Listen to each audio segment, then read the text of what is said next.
umaga. Adjoint matrix. Adjoint matrix is equivalent to the transpose of your cofactors.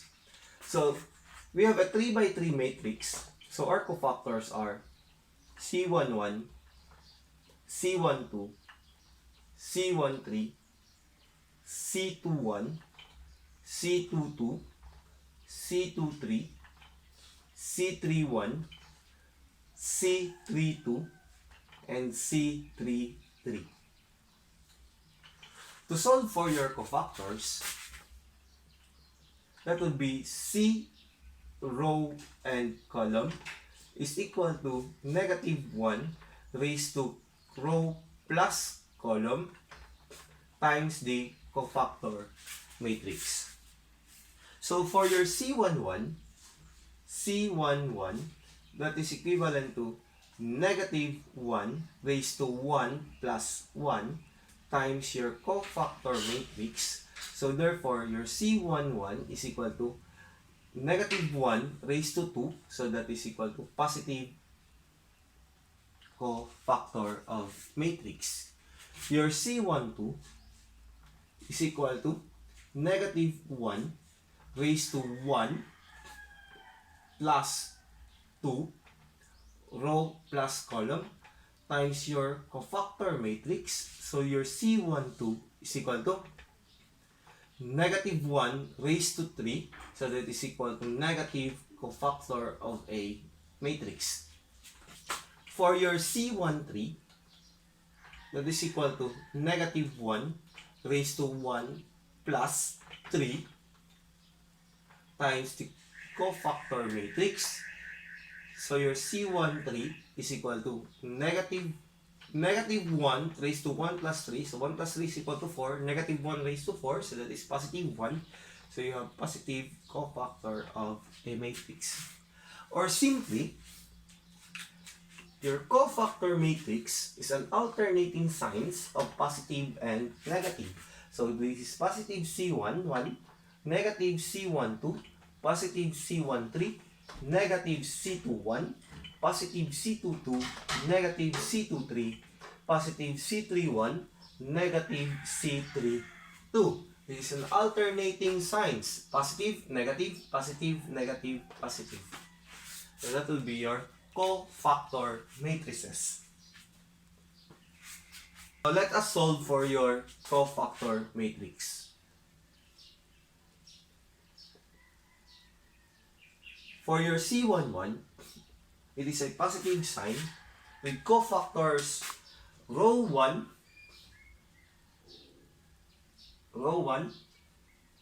column 1. So row 1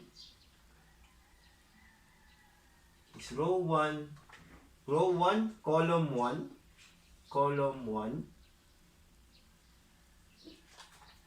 So your cofactors are 1, 1, 0, and 1.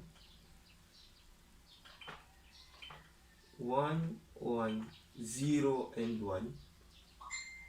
So finding its determinant, that is the downward diagonal minus the upward diagonal, so that is 1 times 1, so that is equal to 1. 0 times 1, so that is 0. So 1 minus 0 is equal to 1. 1 minus 0 is equal to 1.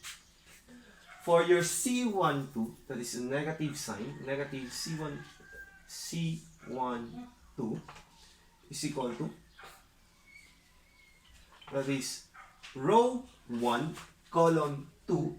So this is row 1,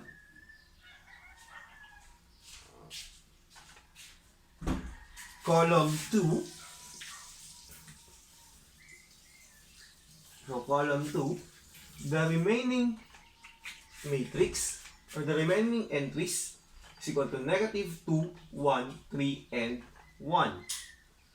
That is -2, 1, 3, and 1.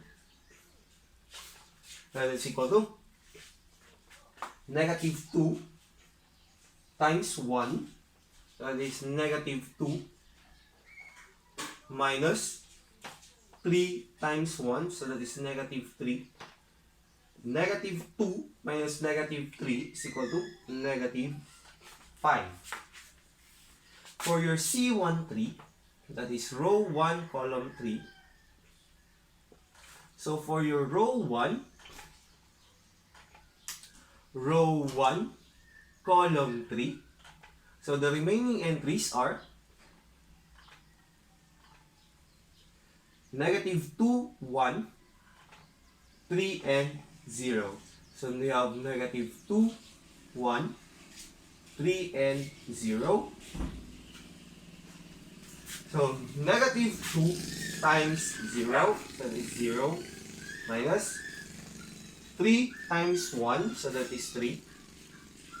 0 minus 3, so that is equal to negative 3. So for your C21, so that is row 2, column 1.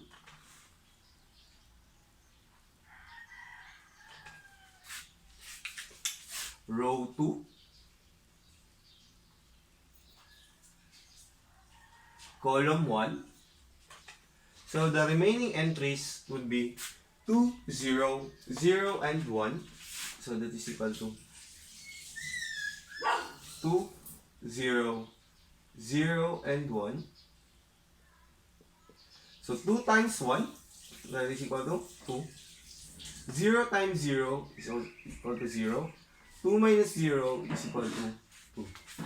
For your C22, that is row 2, column 2. So row 2, column 2. So you have 2, 0, 3, and 1.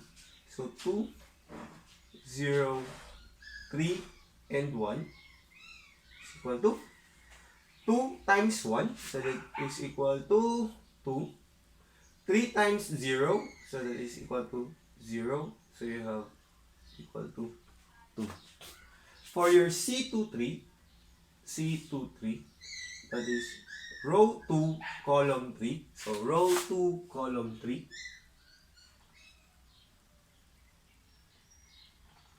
Row 2, column 3. So you have 2, 2, 3, and 0.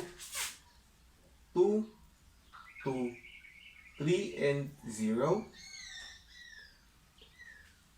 So 2 times 0 is equal to 0. Minus 3 times 2 is equal to 6. So 0 minus 6, that is equal to negative 6. For your C31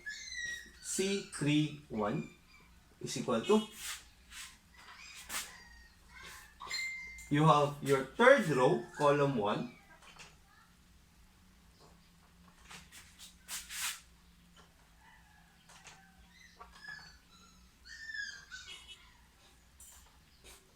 So third row,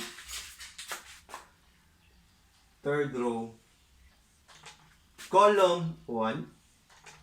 So you have 2, 0, 1, and 1. So 2, 0, 1, and 1.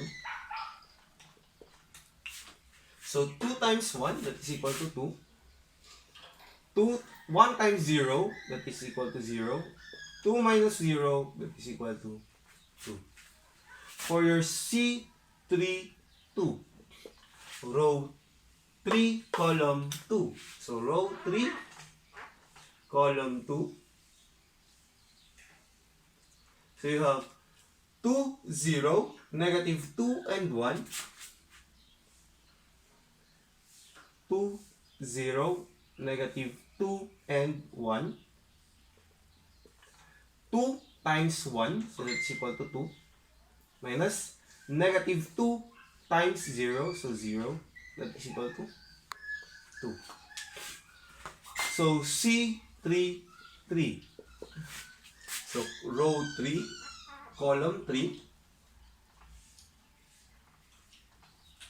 So row 3, column 3. So you have 2, 2, negative 2, and 1. 2, 2, negative 2, and 1. Multiply 2 times 1, so that is equal to 2. Negative 2 times 2, so negative 4, is equal to negative minus negative 4. 2 minus negative 4, so that is positive 6. Therefore, the cofactors of your matrix, we have positive C11, so that is 1. Negative C12, negative 5. Positive C13, so that is negative 3. Negative C21, positive C22, negative C23, positive C31, negative C32, positive C33, simplify,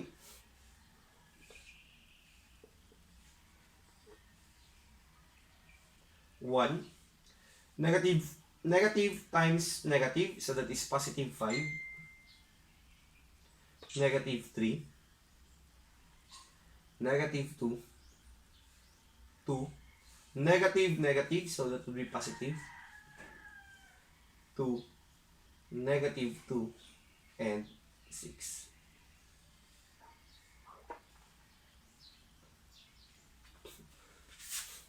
So, the adjoint of your matrix,